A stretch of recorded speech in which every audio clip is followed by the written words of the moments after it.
नमः सिद्धेभ्यः। ॐ नमः सिद्धेभ्यः। ॐ नमः सिद्धेभ्यः। ओंकारं बिन्दुसंयुक्तं नित्यं ध्यायन्ति योगिनः कामदं मोक्षदं चैव ओंकाराय नमो नमः। मंगलं भगवान् वीरो मंगलं गौतमो गणी मंगलं कुन्दकुन्दाद्यो जैनधर्मोऽस्तु मंगलम्। अज्ञानतिमिरान्धानां ज्ञानाञ्जनशलाकयः चक्षुरुन्मीलितं येन तस्मै श्रीगुरुवे नमः। यस्य स्वयं स्वभावाप्तिर्भावे कृत्स्नकर्मणः तस्मै सज्ञानरूपाय नमोस्तु परमात्मने।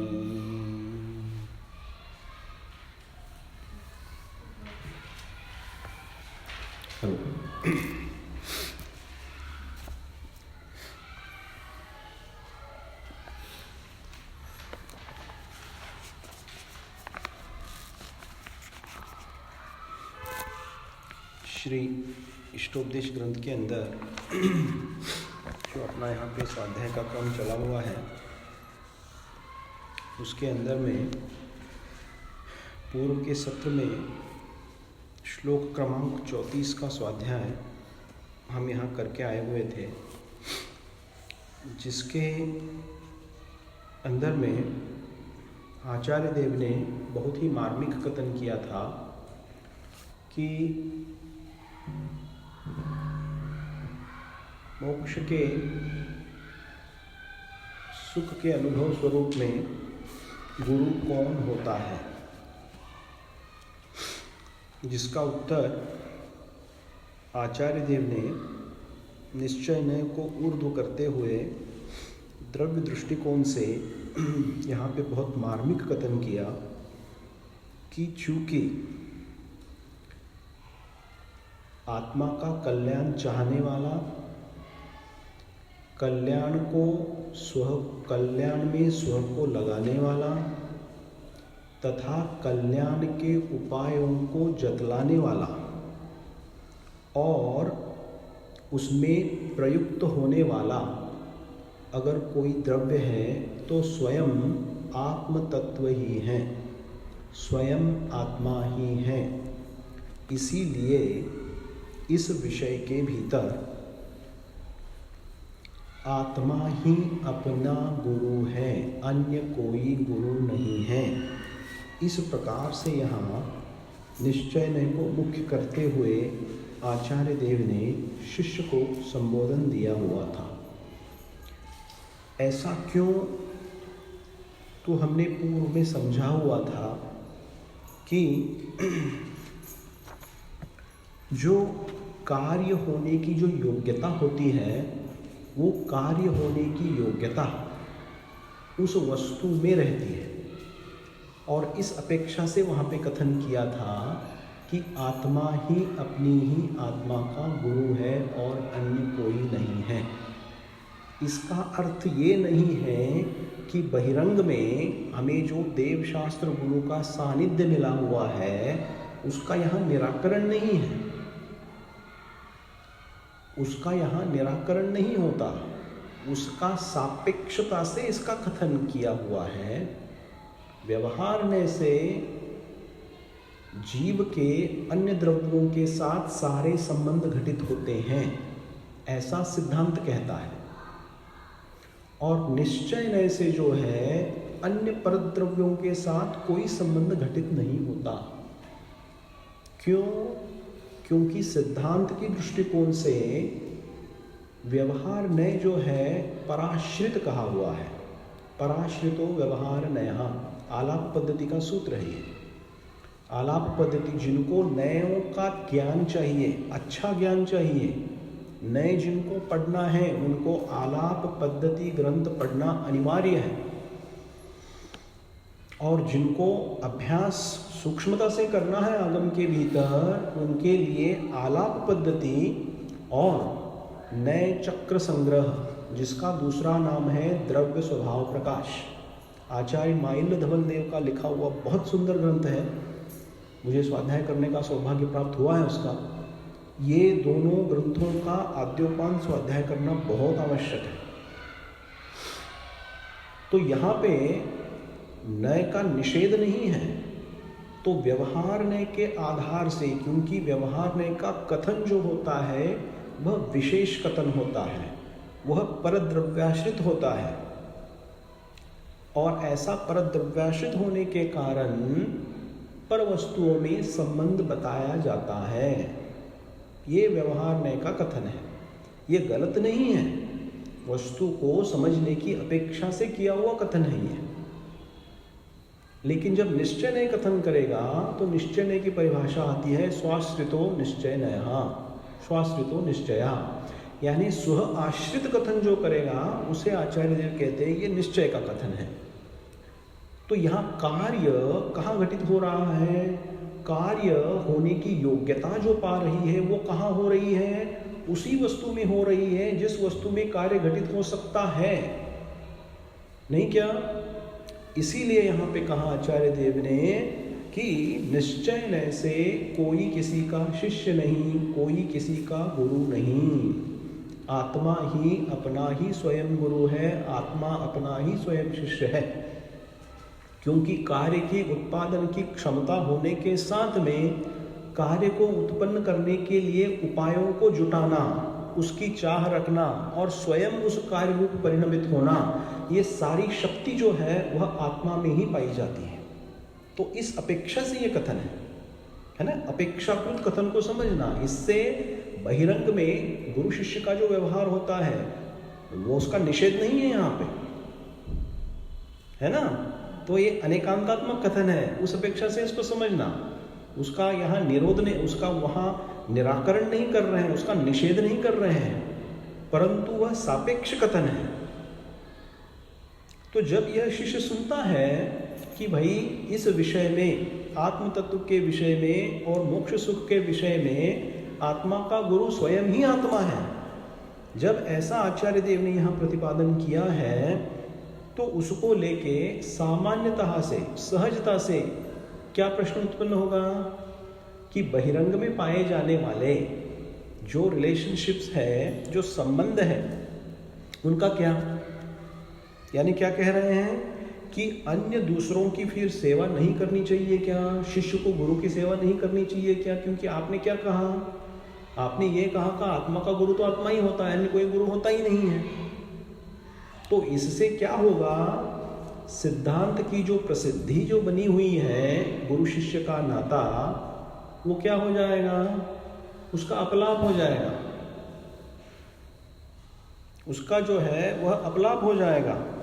क्योंकि अगर खुद ही आत्मा अपना गुरु बनता है तो धर्माचार्य की, धर्माचार्य यानी कौन, शिक्षा गुरु, दीक्षा गुरु, गृहस्थाचार्य, जो धर्म को सिखाने वाले होते हैं, विद्वान, भाई इनकी सब क्या आवश्यकता है?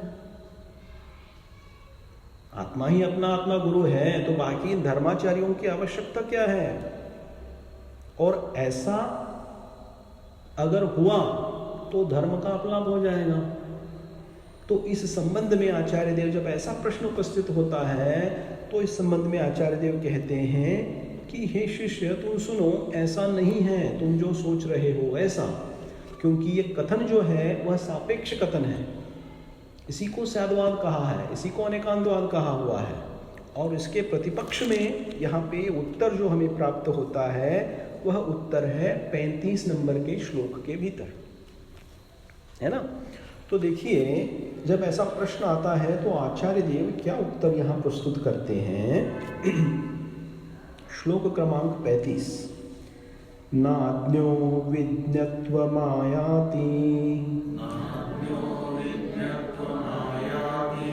विज्ञो नाज्ञत्वमृच्छति निमित्तमात्रमन्यस्तु गतेर्धर्मास्तिकायवत्। देखो बहुत सुंदर यहाँ पे उत्तर प्रस्तुत किया हुआ है कि पूर्व का जो कथन है वह सापेक्ष कथन है, व्यवहार ने सापेक्ष कथन है। तो इसमें आचार्य देव कहते हैं अज्ञः विज्ञत्वम न आयाति। क्या कह रहे हैं?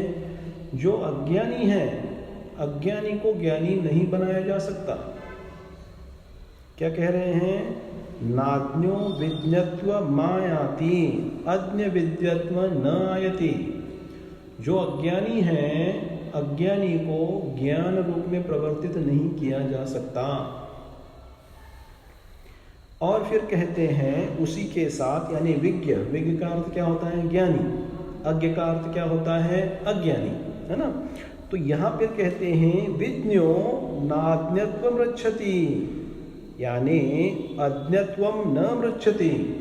और जो ज्ञानी है उसको अज्ञानी नहीं बनाया जा सकता। अज्ञानी जो है उसको ज्ञानी नहीं बना जा सकता, और ज्ञानी को जो है जब ज्ञान प्राप्त हो जाता है उसे वापस अज्ञानी नहीं बनाया जा सकता। ऐसा यहाँ आचार्य देव कहते हैं। क्यों ऐसा? तो कहते हैं निमित्त मात्र मन्यस्तु, यानी जो सहयोगी पदार्थ कार्य की उत्पत्ति में सहयोगी बनते हैं वे मात्र क्या कहते हैं? अन्यस्तु निमित्त मात्रम। वे सहयोगी कारण यानी निमित्त कारण हैं। इस अपेक्षा से जैसे फिर उदाहरण प्रस्तुत किया, गतेर धर्मास्तिकायवत। क्या कह रहे हैं यहाँ पे? जिस प्रकार जब अपने द्रव्य संग्रह में 6 द्रव्यों का स्वरूप जान लिया था तो उसमें एक द्रव्य क्या है? धर्म द्रव्य है। धर्म द्रव्य, अधर्म द्रव्य, काल द्रव्य सभी अपना अपना काम करते हैं ना। तो देखिए इसके भीतर जो 4 द्रव्य जो हैं वे 4 द्रव्य कैसे कहे हुए हैं? क्रियावान नहीं कहे, वे निष्क्रिय कहे हुए हैं। तो धर्म द्रव्य का यहां उदाहरण दिया कि जिस प्रकार से धर्म द्रव्य गमन करने में सहायभूत होता है, ठीक उसी प्रकार से निमित्त को समझना। ठीक उसी प्रकार से तुम निमित्त को समझना। तो इसका मतलब क्या समझे हम? तो देखो धर्म द्रव्य का क्या काम है? धर्म द्रव्य का विशेष कार्य क्या है कि हम आज घर में थे, स्वाध्याय के कारण यहाँ अपन जिन मंदिर में आए तो अपनी आत्मा की हलन चलन रूप दशा हुई। तो हलन चलन रूप दशा में गमनकारी सहायक कौन बनता है? धर्म द्रव्य बनता है। धर्म द्रव्य तुमको यहाँ लेके आया क्या मंदिर आज? धर्म द्रव्य लेके आया क्या हमको? नहीं आया। तो क्या है धर्म द्रव्य? निष्क्रिय उदासीन निमित्त है।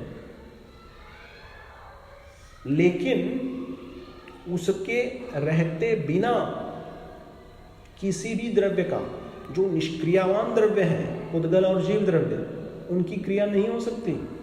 ये भी नियम है। मतलब क्या? उनका सद्भाव चाहिए क्रिया होने के लिए, यानी गमन रूप क्रिया। अपने उदाहरण के भीतर जो अपनी गमन रूप क्रिया हुई, उस गमन रूप क्रिया में उनका सहकारी निमित्त लगेगा। वे नहीं होंगे तो नहीं होगा गमन। लेकिन वो है इसीलिए गमन नहीं हो रहा है। क्या समझना? वे हैं इसीलिए गमन नहीं हो रहा है। वह मात्र निष्क्रिय है, उदासीन है। गमन करने वाला कौन है? जीव द्रव्य है, हम हैं। ठीक उसी प्रकार से अधर्म द्रव्य के बारे में लगा लेना। अधर्म द्रव्य किसी को जबरदस्ती रुकाता नहीं है, लेकिन वो जब तक व्यवस्था नहीं बनती है तब तक हम रुक भी नहीं सकते। लेकिन वो हमको जबरदस्ती रुका नहीं रहा है। अधर्म द्रव्य का ये काम है। तो वो क्या है? उदासीन निमित्त बना हुआ है, निष्क्रिय निमित्त बना हुआ है। तो जिस प्रकार से ये निमित्त धर्म द्रव्य अधर्म द्रव्य गति करने में, जीवों की गति करने में जिस प्रकार निमित्त मात्र बनते हैं, गमनागमन रूप क्रिया कराते नहीं है, ठीक उसी प्रकार से तुम क्या समझना कि ठीक उसी प्रकार से तुम यह समझना कि किसी अज्ञ को कोई विज्ञ बना नहीं सकता। क्या? किसी अज्ञ को कोई विज्ञ बना नहीं सकता। अगर सब बना सकते थे तो मैंने पूर्व में क्या दृष्टांत दिया? महावीर भगवान के साथ हम सभी मोक्ष में चले जाते थे, नहीं जाते थे क्या? जिनेन्द्र देव के समोह शरण में जो भी जीव थे उनका सभी का मोक्ष होना था।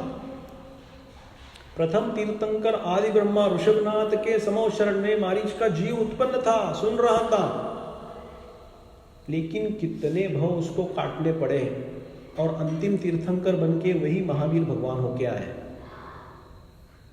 मतलब क्या हो गया? मतलब ये हो गया अज्ञः विद्यत्वम न आयाति। अगर कोई अज्ञ है उसको कोई विज्ञ बना नहीं सकता। इसका मतलब क्या है? अज्ञानी अज्ञानी रहेगा क्या हमेशा? सो बात नहीं है। पर द्रव्य उसे ज्ञानी अज्ञानी नहीं बना सकता। क्यों? क्योंकि परद्रव्य में वो क्षमता ही नहीं है, योग्यता नहीं है। लेकिन वो क्या बन सकते हैं? सहकारी कारण बन सकते हैं।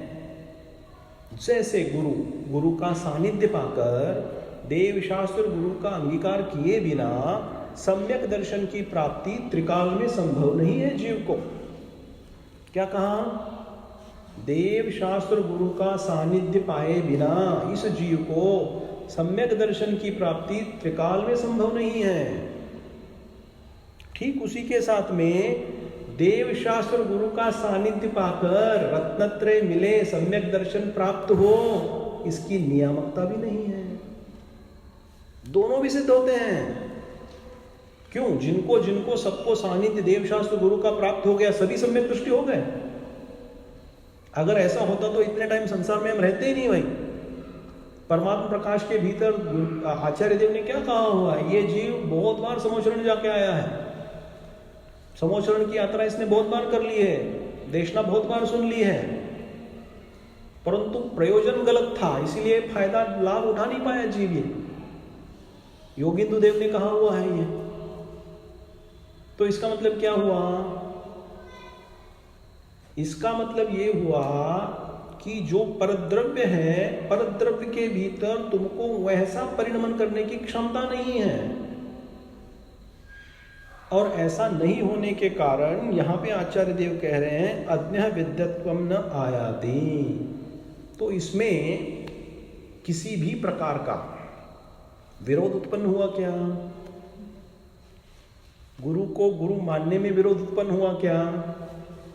गुरु कार्य नहीं करवा सकते ये भी मानने में कोई विरोध उत्पन्न हुआ क्या? तो ये समझने का दृष्टिकोण है, यही साधवाद है। इसीलिए जिनेन्द्र देव का आगम सबसे पूज्य है जगत के भीतर। पंचास्तिकाय की जो उत्थानिका लिखी है आचार्य अमृतचंद्र स्वामी ने, उसके भीतर उन्हें अनेकांतात्मक धर्म को नमस्कार किया हुआ है। और उन्होंने कहा चूंकि ये अनेकांतात्मक है, स्याद्वादमयी है, इसीलिए सबसे उत्कृष्ट धर्म है ये, इसमें एकांत को स्थान नहीं है। तो देखो दोनों ही चीजें एक साथ घटित हो रही है। गुरु का सद्भाव भी चाहिए, लेकिन सद्भाव के रहते हुए कार्य बने इसकी कोई नियामकता नहीं है। तो नियामकता किसके ऊपर है? जिस द्रव्य में कार्य रूप परिणमित होने की क्षमता है उसकी योग्यता के ऊपर कार्य है। क्या कहा? क्या समझे? कार्य जिस द्रव्य के भीतर उस रूप परिणमन होने की योग्यता है, उस योग्यता के ऊपर निर्भर करता है कि कार्य होगा कि नहीं। और इसीलिए अपन ने उदाहरण क्या देखा था कि भाई क्लास में भीतर 50 स्टूडेंट है, सर सबको वही पढ़ा रहे हैं, किसी के भेजे में घुस रहा है, किसी के भेजे में नहीं घुस रहा है। सर किसी को फेवरेटिज्म कर रहे हैं क्या, किसी को ज़्यादा अच्छा प्यार से सिखा रहे हैं और किसी को कम सिखा रहे हैं, किसी को डांट रहे हैं, किसी को ऐसा कुछ कर रहे हैं क्या सर? कुछ नहीं कर रहे हैं। फिर भी सबकी रिसेप्टिविटी अलग अलग क्यों है? क्योंकि सबका उपादान अलग है, सभी की कार्य रूप परिणमित होने की क्षमता जो है वो भिन्न है। तो कोई चीज हम शास्त्रों के भीतर भी पढ़ते हैं तो पहली बार 4-4 बार पढ़ के भी अपने को समझ में नहीं आता है, लेकिन धीरे धीरे जब अपन उसमें पुरुषार्थ करने लगते हैं तो थोड़े थोड़े हम समझ पाते हैं। तो ये क्या है? क्योंकि शास्त्र पढ़ के, शास्त्रों का अध्ययन करके सभी अगर ज्ञानी हो जाते हैं तो गुरु की कोई भी आवश्यकता नहीं है। लेकिन ऐसा होता नहीं है। तो देखो, दोनों के मानने में, सिद्धांतों को मानने में कोई विरोध नहीं है, और यही सद्वाद है जिनेंद्र देव का। क्यों? क्योंकि वस्तु तत्व अनेकांतात्मक है, द्रव्य स्वभाव प्रकाश ग्रंथ, इसीलिए अनेकांत और सद्वाद है। क्योंकि जिस वस्तु के बारे में हम समझ रहे हैं वस्तु ही अनेकांतात्मक रूप है, एकांत से उसको समझा नहीं जा सकता। तो इसलिए यहां पे कह रहे हैं कि भाई जो अज्ञानी है उसको ज्ञानी नहीं बनाया जा सकता। सर्वथा रूप से ऐसा नहीं कह रहे हैं, लेकिन सामने बिठा के अगर बोलो कि गुरु जो है वो शिष्य को पूरा ज्ञानी बना दे, ऐसा नहीं बनता है, ऐसा नहीं होता है। उसकी योग्यता के ऊपर वो निर्भर करता है कि वो ज्ञानी बनेगा कि नहीं। ठीक उसी प्रकार से कोई ज्ञानी बन गया तो ज्ञानी बनने के बाद वो अज्ञानी नहीं बनेगा। फिर एक बार जिसने वस्तु तत्व को जान लिया, जिसकी परिणति बदल गई है, एक बार तत्व ज्ञान जिसको प्राप्त हो चुका है, वह अज्ञानी फिर कैसे बनेगा? वो अज्ञान रूप से कोई परद्रव्य आके उसको परिवर्तित करके अज्ञानी बना सकता है क्या? तो अज्ञानी बनाना नहीं बनाना ये भी क्या है?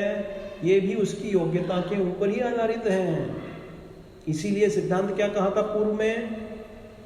कार्य की जो उत्पत्ति होती है वह उपादान की योग्यता के अनुसार होती है। यह अकाट्य नियम है सिद्धांत का। क्योंकि अपने को, इस जीव को अनेक बार देवशास्त्र गुरु का सानिध्य प्राप्त हुआ है, अनेक बार निमित्त मिला हुआ है, अनेक बार सुन के जीव आया हुआ है, फिर भी संसार में ये क्यों बैठा हुआ है? 84 लाख योनि और 4 गतियों में परिभ्रमण क्यों कर रहा है? क्योंकि रत्नत्रय रूप परिणमित होने की योग्यता जो है, इस योग्यता की अभिव्यक्ति अभी तक नहीं हुई है इस जीव को। जिस मात्रा में होनी चाहिए थी उस मात्रा में नहीं हुई है। जब उस मात्रा की पूर्णता को जब वो करेगा तो वो स्वयं ही क्या करेगा? स्वयं ही मतलब इस लोक के अग्रभाग में जाके स्थित हो जाएगा, यानी सिद्धत्व को प्राप्त करेगा। तो इस प्रकार से यहां आचार्य देव कह रहे हैं कि यहां पे निमित्त के पास परद्रव्य को अपने रूप परिणमन करने की शक्ति मौजूद नहीं है, और उसी के कारण अज्ञानी ज्ञानी नहीं होता, और ज्ञानी होने के बाद वह अज्ञानी नहीं होता। इसलिए तुम ऐसा मत समझो। इसका मतलब क्या हो गया? गुरु का जो महत्व है जैसा कि तैसा बिल्कुल बना रहेगा। यहां गुरु का महत्व कम करने के लिए यह श्लोक नहीं लिखा हुआ है। वस्तु तत्व का समीचीन रूप से कार्य की उत्पत्ति किस पर अनुरूप बनती है उसको बताने के लिए कार्य लिखा हुआ है।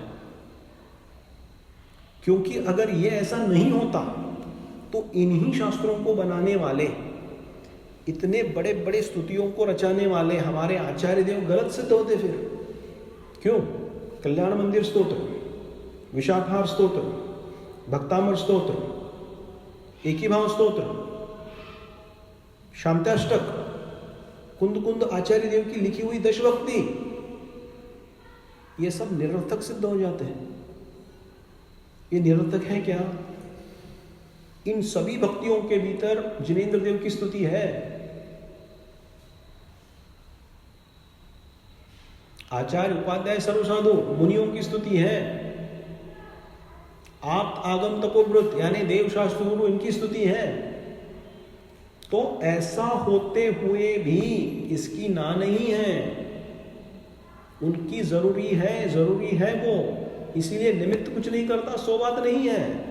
कई लोग सर्वथा निमित्त का निषेध कर देते हैं। सो निमित्त का सर्वथा निषेध अगर हो गया तो सिद्धांत में दोष उत्पन्न होता है। क्यों? क्या दोष उत्पन्न होता है सिद्धांत में? कार्य की उत्पत्ति के लिए अंतरंग और बहिरंग दोनों ही कारण चाहिए हैं। आपने एक कारण का निषेध कर दिया तो कार्य की उत्पत्ति कैसे होगी? निमित्त और उपादान दोनों ही लगते हैं कार्य की उत्पत्ति में। अभी अपने अंतिम तीर्थंकर महावीर भगवान को वैराग्य कैसे प्राप्त हुआ? कैसे प्राप्त हुआ वैराग्य? आदिनाथ भगवान को निलंजना का नृत्य देखा तो उन्हें वैराग्य प्राप्त हो गया। महावीर भगवान को कैसे हुआ वैराग्य प्राप्त? हाँ, वो भरत चक्रवर्ती को हुआ। भरत चक्रवर्ती के वैराग्य प्राप्ति का कारण वो है।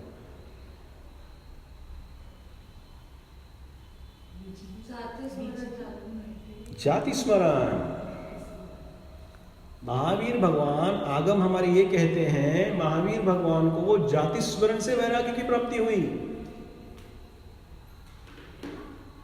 यानी मैं क्या कह रहा हूं कि सिद्धांत की अपेक्षा से आप इसको घटा के देखो तो इसीलिए तुम निमित्त का निषेध नहीं कर सकते।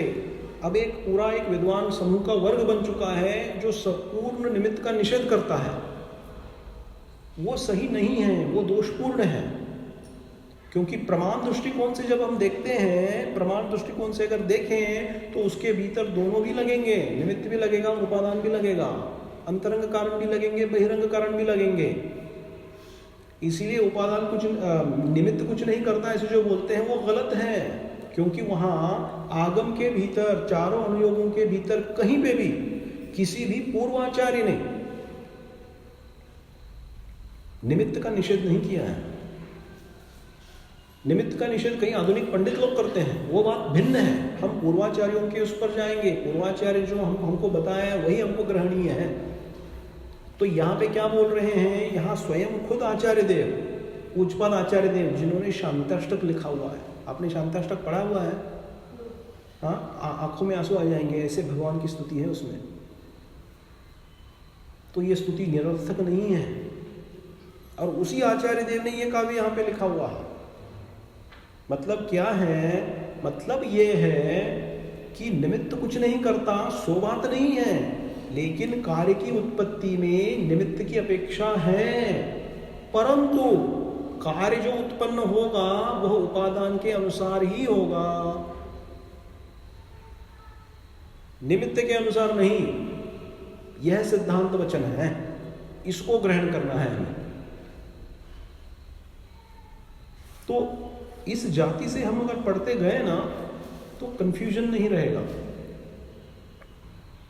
क्योंकि सबका मिलान, चारों अनुयोगों का मिलान करके स्वाध्याय करना, निश्चय का व्यवहार का, व्यवहार का निश्चय का, द्रव्यार्थिक का पर्यायार्थिक नय के साथ, पर्यायार्थिक का द्रव्यार्थिक नय के साथ, सभी का मिलान करते हुए जब हम पढ़ेंगे तो किसी भी नय का विरोध नहीं होगा, निषेध नहीं होगा। और वो जो वाणी रहेगी वो सच्ची यथार्थ रूप से साधवाद में वाणी रहेगी जिनेंद्र देव की। तो देखिए, इस अपेक्षा से, ऐसा समझने से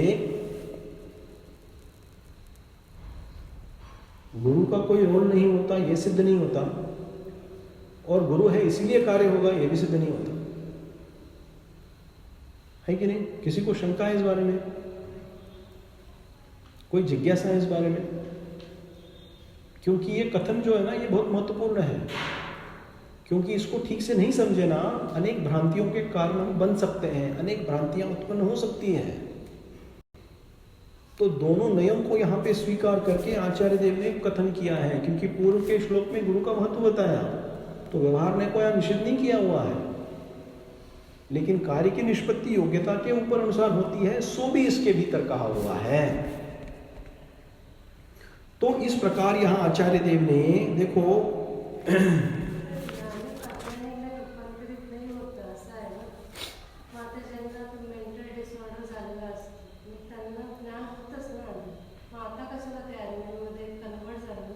नाही, त्यांचं क्षोभक्षम फार लिमिटेड आहे।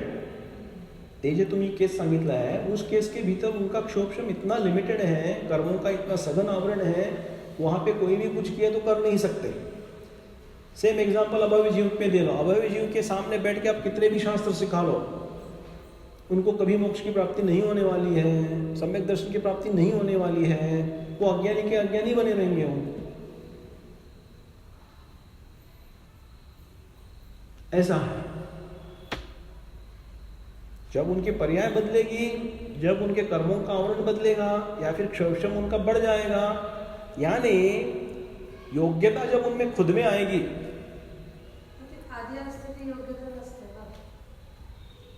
आधी जेव्हा ते चांगल्या कंडिशन मध्ये असतात, तेव्हा ते ज्ञानरूप असते, तेव्हा तर त्यांच्यात योग्यता होतीच ना। हाँ हाँ पण जेव्हा ते मेंटल डिसऑर्डर झालं त्यांना, हाँ हाँ ऑटिझम, हाँ हाँ, तर मग तेव्हा त्यांच्यामध्ये शक्ती, उसमें ज्ञान की अभिव्यक्ती नहीं है, ज्ञानाची अभिव्यक्ती होत नाही त्याच्यामध्ये।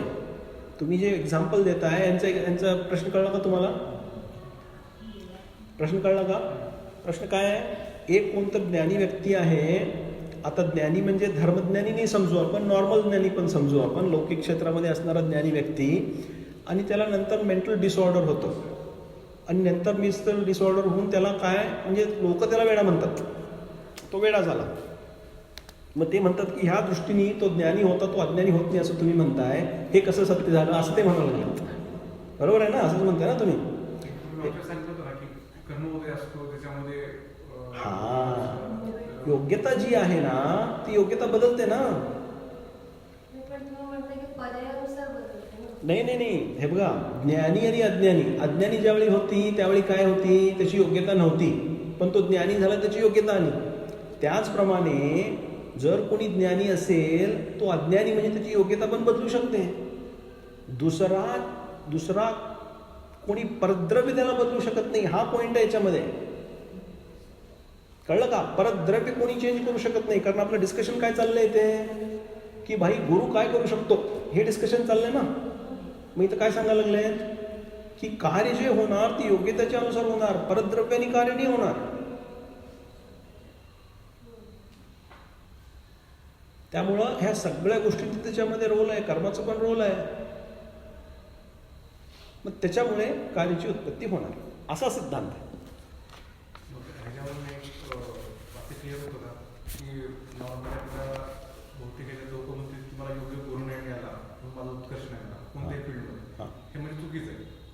मला योग्य लोक असं म्हणतात योग्य गुरु नाही मिळाला माझं, आपल्यात वजन नव्हतं, आपली क्षमता नव्हती, म्हणून आपले काय असं। तर कसं आहे ह्याच्यामध्ये बघा, ह्याच्यामध्ये दोन्ही गोष्टी आहेत, ह्याच्यामध्ये दोन्ही गोष्टी आहेत। निमित्त प्रधानाने विचार केला तर गुरुची आवश्यकता आहे, आवश्यकता नाही आहे असं नाही आहे, कारण सर्वथा कार्य जर आपल्यावर होणार असेल तर आपल्याला समोशरणमध्ये जाऊन दिव्यध्वनी ऐकायची काही गरज नाही आहे का गरज? आणि दिव्यध्वनीशिवाय, दिव्यध्वनी जोपर्यंत प्रसारित होत नाही तोपर्यंत आपण कोण आहे आपल्याला कळतच नाही। त्यामुळं आवश्यकता आहे, पण ते मिळाल्यानंतर सुद्धा तुम्हाला ते मिळेल याची काही गॅरंटी नाही आहे का? गॅरंटी नाही आहे। मग लोक म्हणतात माझा वेळ बरोबर नव्हता, माझं भाग्य चांगलं नाही आहे, मी अनलकी आहे, हे सगळे काय शब्द आहेत? ह्याला आगममध्ये कर्मोदय म्हटलेलं आहे, आणि नॉर्मल शब्दभाषेमध्ये आपण त्याला भाग्य म्हणतो, आपलं वेळ म्हणतो, मग मी अनलकी आहे म्हणतो, मग कोणतर म्हणतात तुमचं स्टार खूप जबरदस्त चमका लागलाय, हो तुम्ही एवढं सगळं हे करायला लागलाय, मग ते आपण स्टार तसं म्हणतो. पण त्याचाच अर्थ आगम भाषेमध्ये काय आहे? कर्मोदय. बरं मला एक सांगा, जीवनामध्ये आपल्याला खूप काही पाहिजे असते. मला हे पाहिजे, मला ते पाहिजे, मला असं पाहिजे, मला तसं पाहिजे, इच्छा. किंवा जिथं आपल्याला कष्ट होत असतं, हे नको ते नको, हे जाऊ दे ते जाऊ दे, असं आपण खूप सगळं विचार करतो, बरोबर? आपल्या इच्छानुसार कार्य होतं का? जे काही चांगलं पाहिजे ते आपल्या इच्छानुसार मिळतं का आपल्याला? कधी होतं कधी होत नाही. कधी होतं कधी होत नाही. सगळंच मिळत नाही असं नाही. हा ठीक आहे, ठीक, ते पण ठीक आहे, कधी होतंय कधी होत नाही. पण ज्यावेळी होतंय त्यावेळी तुमची इच्छा झाली म्हणून झालं का? सुरुवात त्याच्याने झाली. काय लॉ ऑफ अट्रॅक्शन. विचार करा, विचार करा. हा लॉ ऑफ अट्रॅक्शन असतो हां. प्रकार. Secret. त्याच्यामुळे ते होतं ना तसं. तुम्ही काय तर वेगळाच काढला लॉ ऑफ अट्रॅक्शन. असं नाही. त्यांचं काय वाटतं आहे की इच्छा केली म्हणून ते झालं. हा सुरुवात तर इच्छा मला करून अमुक वस्तू पाहिजे. त्यावेळी सुरुवात केलं ना मग तिथून त्याचे बाकी अच्छा बरं ठीक आहे, बरं ओके ठीक आहे, चला तुमचं उदाहरण घेऊ आपण. ठीक आहे ओके, माझी इच्छा केली, मी इच्छा केली, मी प्रयत्न केला म्हणून मला मिळालं. बरं ठीक आहे, मग तुमच्यासारखे किती लाख लोक आहेत ते पण इच्छा करतात, त्यांना मिळतं? कधी मिळतं कधी नाही ते कधी. हो ना, पण त्यांना मिळतं का? इच्छा केलंच तर सगळं मिळतं का? नाही मिळत ना. हा म्हणजे काय झाला, याचा अर्थ काय झाला, सिद्धांत काय याच्यामध्ये? जिनवाणी आपल्याला हे बघा, जिनवाणीचा अभ्यास जो करायचा असतो तो अभ्यास आपल्या जीवनाला समझाने अभ्यास है. हाँ, जिनवानी का अभ्यास करके अपने को अपना जीवन पढ़ना चाहिए, तभी जिनवानी सार्थक है हमारे लिए. इसका मतलब क्या हुआ? सिद्धांत क्या निकला? सिद्धांत ये निकला कि जीव को जो प्राप्त होता है वो उदय के अनुसार होता है, आपकी इच्छा के अनुसार नहीं होता. कितना भी हाथ पैर मार लो तुम, और तुम बोल रहे हो मेरी इच्छा के अनुसार होता है. भैया आपका कार्य भी जब होता है ना तो उदय है इसीलिए होता है. इसलिए मैंने आपको प्रश्न पूछा कि आपकी इच्छा के अनुसार आपका कार्य हो गया. आपकी इच्छा के जैसे अनेक कितनी इच्छाएं हैं वो क्यों नहीं पूर्ण हुई? मतलब मेरी इच्छा भी वो उदय है इसलिए मेरी इच्छा मन में है. देखो उदय है, मोह का भाव है, वो बात अलग है, लेकिन जो आपको प्राप्त होगा वो उदय के अनुसार प्राप्त होगा. नियम तो ये है, आपकी इच्छा के अनुसार कुछ प्राप्त नहीं होने वाला है इधर. तो हम ऐसे भ्रम में रह सकते हैं कि अरे मैंने इच्छा की और सब किया तो मेरे को सब मिल गया. पुरुषार्थ अपेक्षित है, पुरुषार्थ की ना नहीं है यहाँ पे, पुरुषार्थ अपेक्षित है. लेकिन अगर चाहने वाला भी है और ना चाहने वाला भी है, न मिलने वाला भी है, जो कुछ भी मिल रहा है वह आपकी इच्छा के अनुसार मिल नहीं रहा है. आप इच्छा कर रहे हो इसलिए नहीं मिल रहा है भैया, आपका उदय है. हर एक जीव के उदय एक साथ चलते हैं क्या जीवन में? बताओ. कभी कभी बहुत ऊंचे स्तर पे अपन जाते हैं और कभी कभी बहुत नीचे आके पटक जाते हैं. तो कोई चाहता है क्या ऊपर जाके कोई नीचे आए?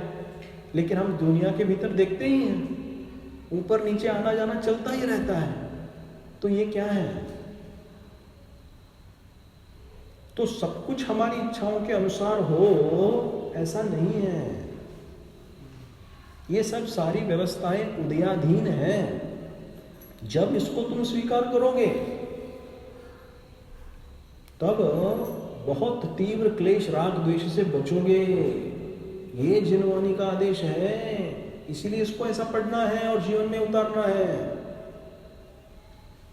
इसीलिए जिनवानी को पढ़ के अपना जीवन जो है, निजी जीवन है, उसको पढ़ने को अपने को सीखना चाहिए.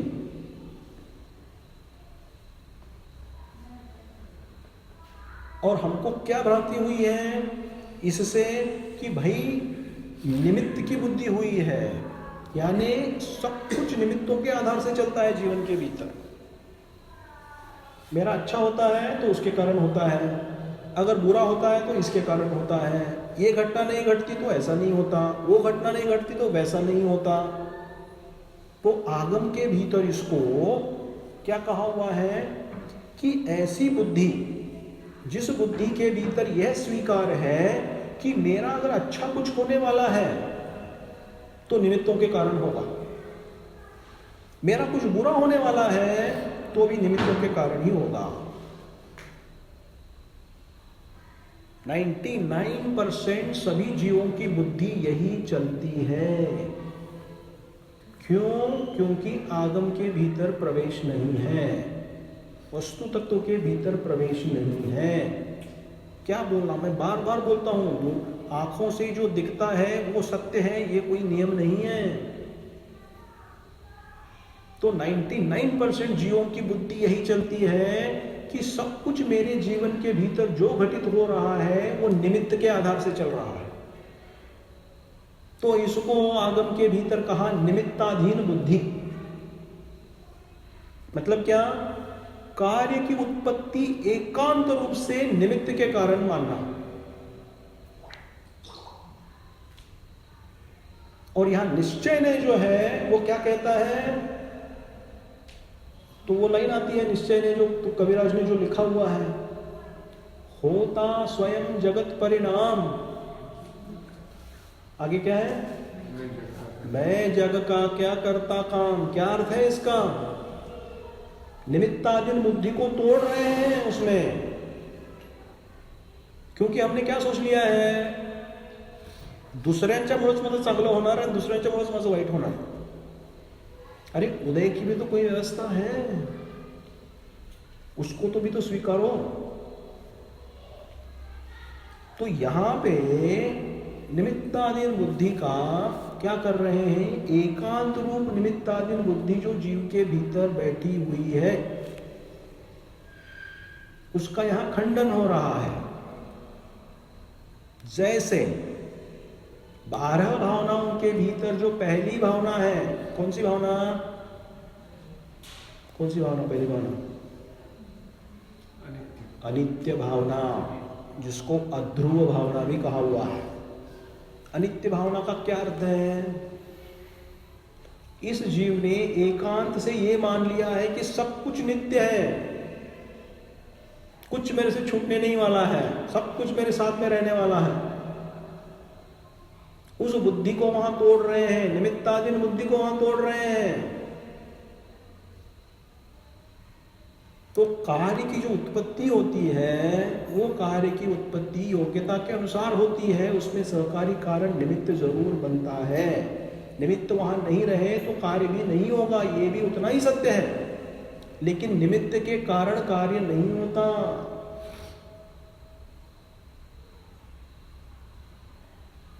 उसकी उपादानगत योग्यता के अनुसार से परिणमन होता है। इसीलिए हम क्या मानते हैं सब, जीव के भीतर भ्रांति क्या चलती है, मैं सब कुछ करता हूं, मेरे कारण सब कुछ चल रहा है, मैं अगर नहीं होता तो इनका क्या हो जाता। तो भैया तुम रहो नहीं रहो, दुनिया चलने वाली है, और आप ही के कारण सब कुछ हो रहा है। ऐसी भ्रांति आप क्यों पाल रहे हो? क्योंकि यहां वस्तु स्वरूप तो कुछ भिन्न ही बता रहे हैं आचार्य देव। वस्तु स्वरूप तो कोई अलग ही है, भिन्न ही है। तो ये बुद्धि हमने मान के रखी है कि मैं सबको चलाता हूं, मैं सबको रखता हूं, मैं सबको ये करता हूं। ये ऐसा बुद्धि का निषेध समयसार जी के भीतर किया हुआ है। कर्ता कर्म अधिकार जो है, जीव अधिकार के बाद कर्ता कर्म अधिकार के भीतर ऐसी बुद्धि को तोड़ने का प्रयास किया गया है कि सब कुछ होता है वो मेरे कारण ही होता है। ऐसा नहीं है। तो इस प्रकार से हमें यहाँ क्या जानना है कि भाई यहाँ पे फिर देखो, इन्होंने यहाँ पे एक उदाहरण प्रस्तुत किया हुआ है, तत्वानुशासन ग्रंथ में शायद ये। तो यहाँ पे आचार्य देव ने कहा कि भाई कोई भी प्रयत्न कार्य की उत्पत्ति करने के लिए स्वाभाविक गुण की अपेक्षा रखता है। मतलब क्या अर्थ हुआ इसका? जैसे हमने शिल्पकार का और पत्थर का उदाहरण लिया था कि नहीं? तो इसमें यही बोल रहे हैं कोई भी प्रयत्न कार्य की उत्पत्ति करने के लिए स्वाभाविक गुण की अपेक्षा किया करता है। सैकड़ों व्यापारों से भी बगुला तोते की तरह पढ़ाया नहीं जा सकता। क्या उदाहरण दिया? बगुला जो होता है, क्रेन जो होता है, बगळा जो असतो, तो बगळ्याला आपण पोपटासारखं बोलायला शिकू शकतो का? कितीही प्रयत्न करा तुम्ही, कुठल्याही मोठ्या गुरुला आणा, तो बगळाच राहणार आणि पोपटच राहणार, हो की नाही? कारण का? योग्यता रूप परिणमन, स्वाभाविक गुण की अपेक्षा। तो इसीलिए बोल रहे हैं कि इस जाति का जो गुणधर्म है वो उन द्रव्यों के भीतर पाया जाता है और उस अनुसार से कार्य की उत्पत्ति कही हुई है आगम के भीतर। ये अपने को समझना है ना? चलिए इसको अभी अपन यहाँ और एक दो चीज़ें हैं यहाँ पे, और एक टीकाकार ने यहाँ और एक यहाँ पे सिद्धांत ये प्रस्तुत किया हुआ है। एक श्लोक पद्मनंदी पंचविंशतिका नाम का बहुत सुंदर ग्रंथ है, वो भी आचार्य पद्मनंदी ने लिखा हुआ।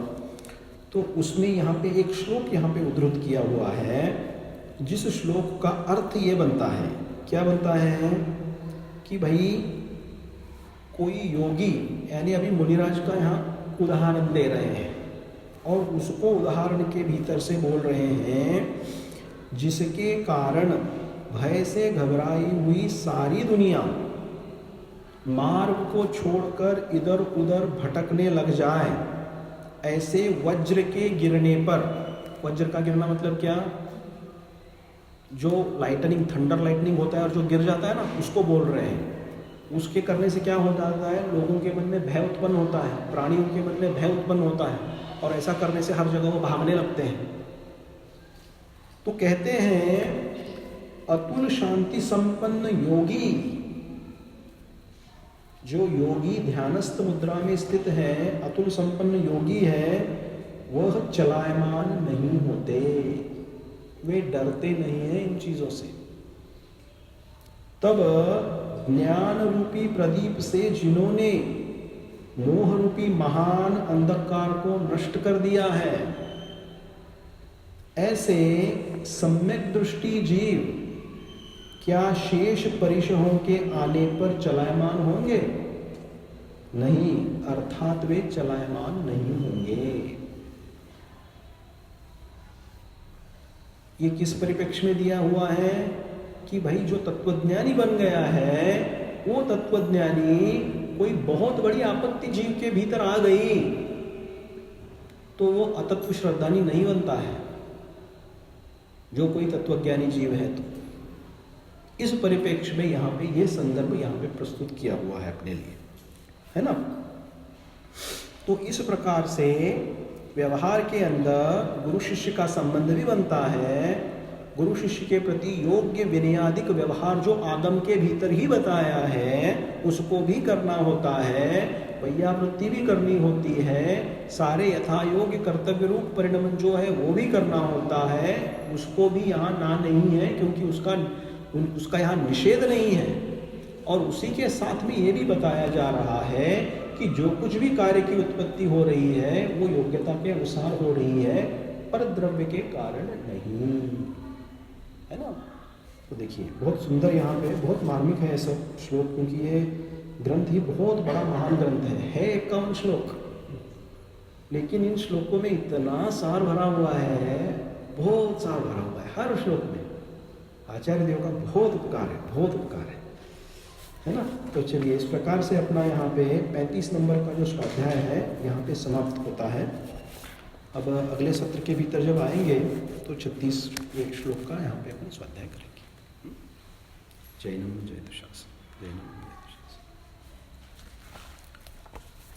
तो इस संबंध में अभी किसी को कोई और जिज्ञासा, कोई प्रश्न है क्या? अजून काही प्रश्न आहेत का? आपण ज्याच्याबद्दल बोललो ह्या टॉपिकबद्दल?